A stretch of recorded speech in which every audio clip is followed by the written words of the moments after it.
Selamat pagi Pak. Ya, selamat pagi Pak Bruli. Bagaimana kabar Pak? Baik Pak. Baik Pak, pada kesempatan ini kebetulan dalam program pendidikan guru penggerak angkatan 11 kami ada tugas di demonstrasi kontekstual 3.1 pengambilan keputusan untuk mewawancarai kepala sekolah, dalam hal ini kepala sekolah asal dan kepala sekolah yang lain, untuk menganalisis sebuah penerapan proses pengambilan keputusan. Dan pada kesempatan ini Pak PH Kepala Sekolah, saya ingin mau mengadakan wawancara kepada Bapak. Apakah ada waktu Bapak? Ya, dipersilakan Pak Bruli. Baik, yang pertama Pak, selama ini dalam kapasitas Bapak sebagai PH Kepala Sekolah, bagaimana Bapak dapat mengidentifikasi kasus-kasus yang merupakan dilema etika atau bujukan moral di sekolah kita di SMA Negeri 1 waktu? Baik Pak Bruli, sebagai seorang pelaksana harian tugas sebagai kepala sekolah di SMA Negeri 1 Lotu, pasti akan beragam kasus yang ada kita hadapi. Baik itu kasus yang keduanya benar saling bertentangan, yang dikenal sebagai dilema atau etika, ya, ataupun kasus yang salah satunya benar dan yang lainnya salah. Keduanya kasus tersebut harus dapat diidentifikasi dengan benar agar tidak ada kesalahan dalam pengambilan keputusan. Cara saya untuk mengidentifikasi yang mana dari kedua kasus tersebut adalah dengan memahami masing-masing kasus. Tentu untuk memahami kasus-kasus tersebut, saya harus berkomunikasi dengan pihak-pihak yang terlibat. Setelah permasalahan sudah dipahami, maka saya perlu melakukan beberapa hal yang bisa memetakan apakah kasus tersebut merupakan rujukan moral atau dilema etika. Untuk itu perlu dibuatkan daftar pertanyaan identifikasi kasus. Syarat sebuah kasus merupakan dilema etika jika kedua masalah yang berbenturan tersebut tidak melanggar hukum dan serta norma-norma yang berlaku untuk menimbulkan ketidaknyamanan sosial. Jika kasus yang diidentifikasi lolos dari syarat-syarat tersebut, maka dipastikan itu adalah kasus dilema etika. Dan sebaliknya juga syarat-syarat di atas tidak terpenuhi, maka itu adalah kasus rujukan moral. Begitulah tanggapan saya Pak. Iya Pak, terima kasih tanggapan untuk pertanyaan yang pertama. Untuk pertanyaan yang kedua Pak, selama ini bagaimana Bapak dalam kapasitas sebagai PH Kepala Sekolah menjalankan pengambilan keputusan di sekolah kita, terutama untuk kasus-kasus di mana ada dua kepentingan yang sama-sama benar atau sama-sama mengandung nilai kebajikan? Baik, untuk kasus dilema etika, saya akan mempertimbangkan kedua hal yang sama-sama benar tersebut membenturkan faktor apa atau pihak yang mana, apakah kepentingan perorangan atau banyak orang, mengandung nilai-nilai kebenaran atau kesetiaan, rasa adil atau belas kasihan, ataukah berdampak untuk saat ini ataupun seterusnya. Baik, terima kasih Pak. Kita masuk pada pertanyaan yang ketiga. Langkah-langkah seperti apa atau prosedur apa yang biasa Bapak lakukan selama ini? Baik Pak Bruli, saya akan tanggapi. Suara hati dan nalar harus sejalan untuk memilih kebenaran yang paling kecil dan besar manfaatnya. Dengan mempertimbangkan kepentingan peserta didik, jika kasus itu berhubungan dengan peserta didik, berdasarkan pada prinsip berpikir berbasis hasil akhir, berpikir berbasis peraturan, dan berpikir berbasis rasa peduli. Tahap berikutnya, lakukan investigasi dengan memeriksa kembali fakta-fakta dan temukan peluang. Lalu buatlah keputusan, lalu keputusan ditinjau kembali hingga keyakinan kebenaran itu ada. Dan kita yakin dan percaya keputusan yang Anda ambil adalah keputusan yang sangat bertanggung jawab tentunya. Ya Pak, terima kasih. Pertanyaan keempat Pak, hal-hal apa saja yang selama ini Bapak anggap efektif dalam pengambilan keputusan selama menjadi PLH pada kasus-kasus dilema etika.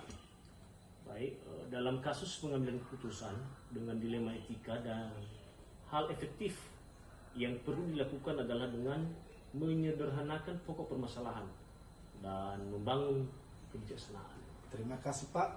Pertanyaan yang kelima, hal-hal apa saja yang selama ini merupakan tantangan dalam pengambilan keputusan pada kasus-kasus dilema etika selama Bapak menjadi PLH Kepala Sekolah di SMA Negeri 1 Lotu? Hasil keputusan yang saya ambil mungkin akan pihak-pihak yang tidak dapat menerima sepenuhnya. Proses untuk dapat memahamkan sebagai orang untuk secara ikhlas menerima dan menjalankan keputusan menjadi sebuah tantangan, serta untuk tetap semangat dalam menjalankan keputusan yang sudah disepakati tentunya. Terima kasih Pak. Pertanyaan keenam, apakah Bapak sebagai PLH memiliki sebuah tata kelola atau jadwal tertentu dalam sebuah penyelesaian kasus dilema etika? Apakah Bapak langsung menyelesaikan di tempat atau memiliki sebuah jadwal untuk menyelesaikannya? Bentuk atau prosedur seperti apa yang Bapak jalankan selama menjadi PLH di sekolah kita? Tentunya Pak Berli, tidak ada jadwal yang sudah diatur untuk menyelesaikan sebuah kasus. Prioritas kasus mana yang perlu diselesaikan secepatnya tergantung dari jenis kasus dan pentingnya kasus tersebut untuk diselesaikan secepatnya agar tercipta lingkungan sekolah yang sehat kondusif buat semua warga sekolah. Terima kasih Pak. Pertanyaan yang ketujuh, adakah seseorang atau faktor-faktor apa yang selama ini mempermudah atau membantu Bapak selama menjadi PLH dalam pengambilan keputusan dalam kasus-kasus dilema etika? Komunikasi yang baik dengan semua warga sekolah, pengelolaan emosi yang baik dan pemahaman tentang teori pengambilan keputusan sebagai seorang pemimpin tentunya menjadi faktor yang mempermudah untuk membantu dalam pengambilan keputusan. Ya, terima kasih tanggapan Pak. Pertanyaan yang paling terakhir, dari semua hal yang telah disampaikan, pembelajaran apa yang dapat Bapak petik dari pengalaman Bapak selama menjadi PLH dalam pengambilan keputusan dilema etika? Baik Pak Berli, saya akan tanggapi yang terakhir ini Pak ya. Ya Pak. Dalam mengambil sebuah keputusan maka mengidentifikasi jenis kasus harus bisa dilakukan lebih awal dengan melakukan pengujian-pengujian, lalu lakukan pengujian benar, lawan benar untuk dapat menentukan paradigma atau cara pandang apa yang akan kita pilih sehingga keputusan bisa diambil sesuai dengan prinsip-prinsip yang tidak merugikan siswa tentunya. Nah baik Pak, terima kasih atas kesempatan wawancara dan termasuk waktu Bapak, dan sebelumnya saya ucapkan terima kasih banyak Pak. Baik Pak Berbi, terima kasih banyak. Semoga tetap sukses dan semangat dalam menjalani semua proses. Amin.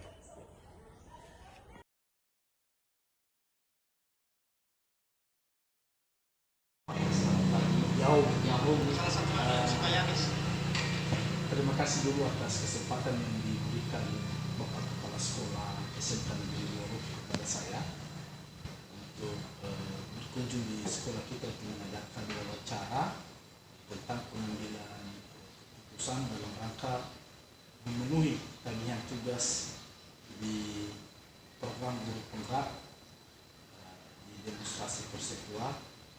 Pada kesempatan ini Pak, saya berkeinginan untuk mengadakan wawancara pada Bapak. Tentunya ini kalau Bapak memberikan izin kepada saya, maka tentunya kegiatan ini akan saya lanjutkan.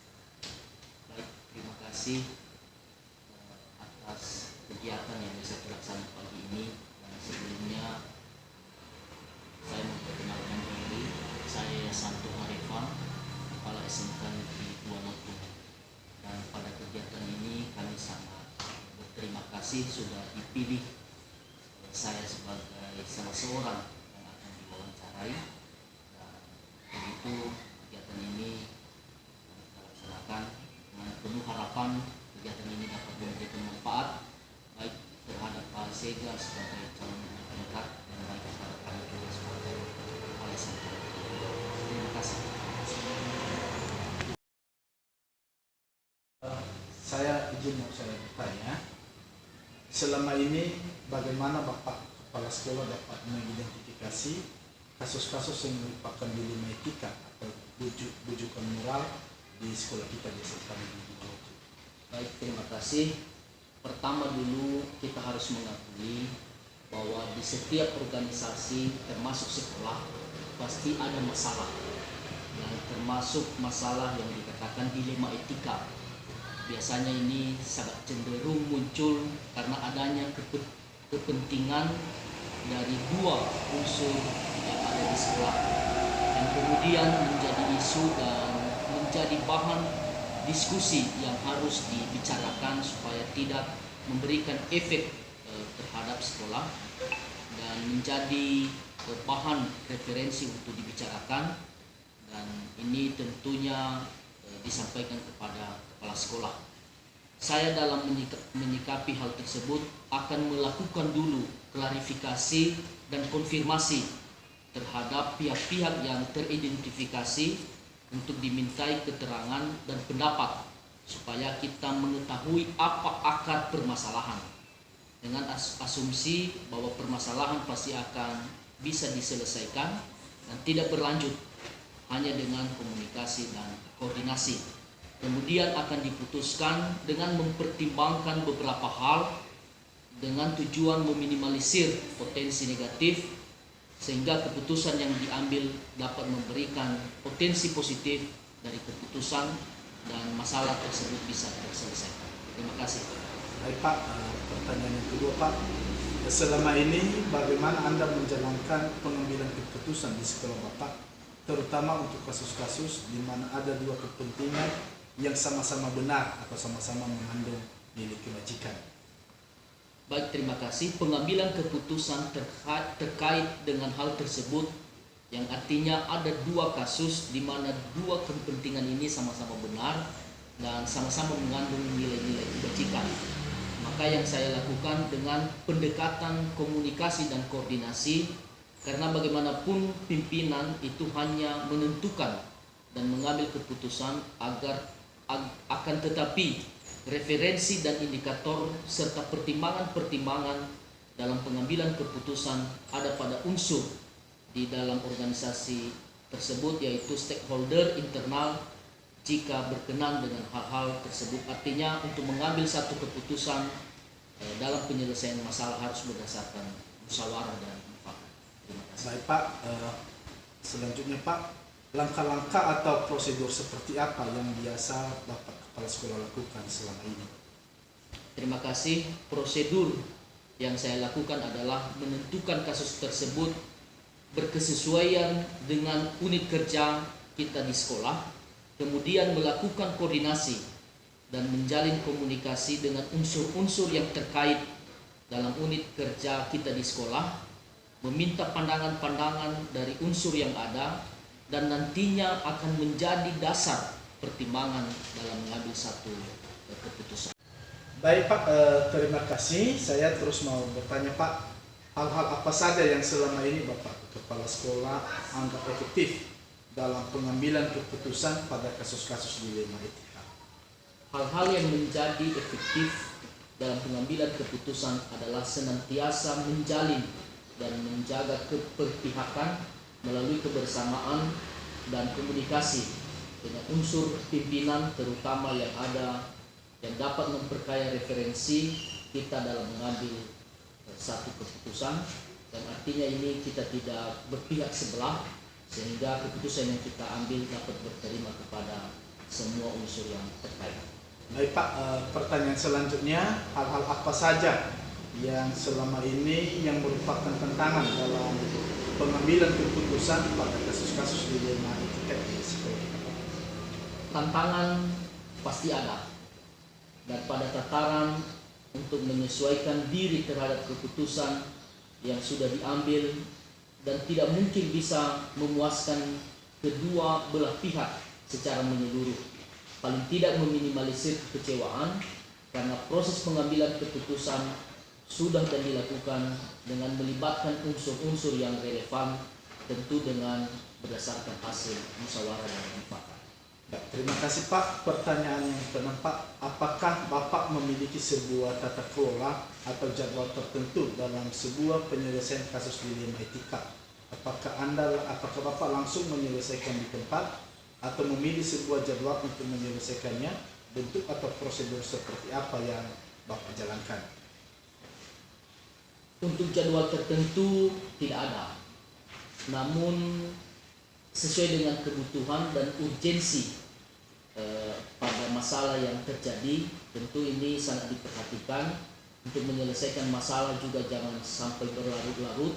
Ketika ada masalah maka seyogyanya harus diselesaikan secepatnya, karena untuk penyelesaian permasalahan semakin cepat maka akan semakin lebih baik dalam rangka menjaga keharmonisan dalam lingkungan satu organisasi kerja. Baik, terima kasih Pak. Saya mau lanjut bertanya. Adakah seseorang atau faktor-faktor apa yang selama ini mempermudah atau membantu Bapak Kepala Sekolah dalam pengambilan keputusan dalam kasus-kasus dilema etika? Tentu ini seperti di sekolah, semua unsur yang ada termasuk Bapak Ibu guru ini sangat membantu dan mempermudah dalam pengambilan satu keputusan, dan sesungguhnya tidak ada yang khusus, tetapi melibatkan semua unsur-unsur internal sekolah. Sering ini kami lakukan untuk memperkaya referensi dan juga pertimbangan-pertimbangan informasi sebelum pengambilan suatu keputusan. Ya, terima kasih Pak. Pertanyaan yang terakhir Pak, dari semua hal yang telah Bapak sampaikan, pembelajaran apa yang Bapak bisa petik dari pengalaman Bapak mengambil keputusan dilema etika? Pertama dulu kita harus mengetahui apa akar permasalahan atau konteks dari permasalahan yang terjadi, dan selanjutnya kita harus mengambil keputusan dengan target meminimalisir konflik terjadi di antara unsur-unsur di pihak sekolah. Tentu ini kita harus melibatkan semua Bapak Ibu guru ketika permasalahan itu memerlukan keterlibatan Bapak Ibu guru, dan ada kala juga masalah juga tidak perlu melibatkan Bapak Ibu guru yang lain, karena mungkin ini masalah-masalah khusus dan merupakan privasi dari Bapak Ibu guru. Yang kedua, kita harus berkoordinasi, dan komunikasi ini sangat penting, termasuk untuk menjaga keharmonisan di lingkungan kerja, untuk meminimalisir terjadinya masalah, dan begitu juga ketika sudah muncul masalah untuk menyelesaikan dalam waktu yang cepat dan tidak berlarut-larut dalam kekecewaan. Terima kasih. Baik Pak, saya ucapkan terima kasih Pak atas kesempatan yang telah diberikan untuk mengadakan satu wawancara dari tugas program di Penggerak ini, dan sekali lagi kesempatan yang sudah Bapak berikan, dan saya sudah mengganggu aktivitas Bapak, dan saya ucapkan terima kasih. Terima kasih. Sukses sehingga dinobatkan nanti menjadi guru penggerak. Terima kasih Pak. Yahoo.